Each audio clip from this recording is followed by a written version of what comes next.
मुसीबत में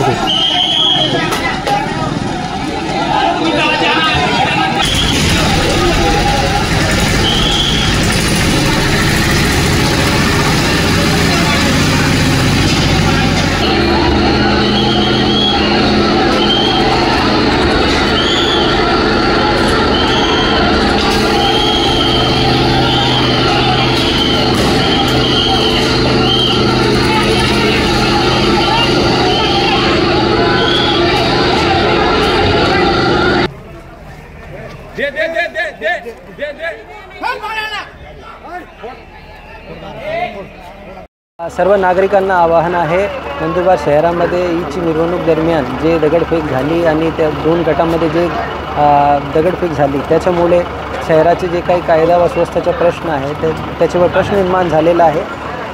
आता परिस्थिती शांतता आहे, पोलीस बंदोबस्त पूर्ण शहरामध्ये तैनात आहे आणि परिस्थिती कंट्रोलमध्ये आहे।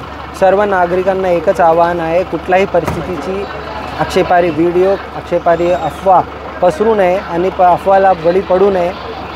कोणी जर अफवा पसरवतील तर त्यांच्यावर कायदेशीर कारवाई सक्तपणे करण्यात येईल आणि या घटनेमध्ये जे काही जबाबदार आहे ते सर्वांना निष्पन्न करून त्यांच्या विरुद्ध कायदेशीर कारवाई करण्यात येईल। सर्वांना शांतीचं आव्हान देतोय, सर्वांच्या सहकार्य प्रशासनाला अपेक्षित आहे। एवढंच बोलतो। जय हिंद, जय महाराष्ट्र। ठळक घडामोडींसाठी देशोन्नती न्यूज चॅनलला सबस्क्राइब करा आणि बेल आयकॉन प्रेस करा। मुंबई, पुणे, नागपूर, मराठवाडा असो का विदर्भ, राजकीय, सामाजिक, शैक्षणिक क्षेत्र असो का क्रीडा, सर्वच घडामोडीचे विश्लेषण पाहायला विसरू नका।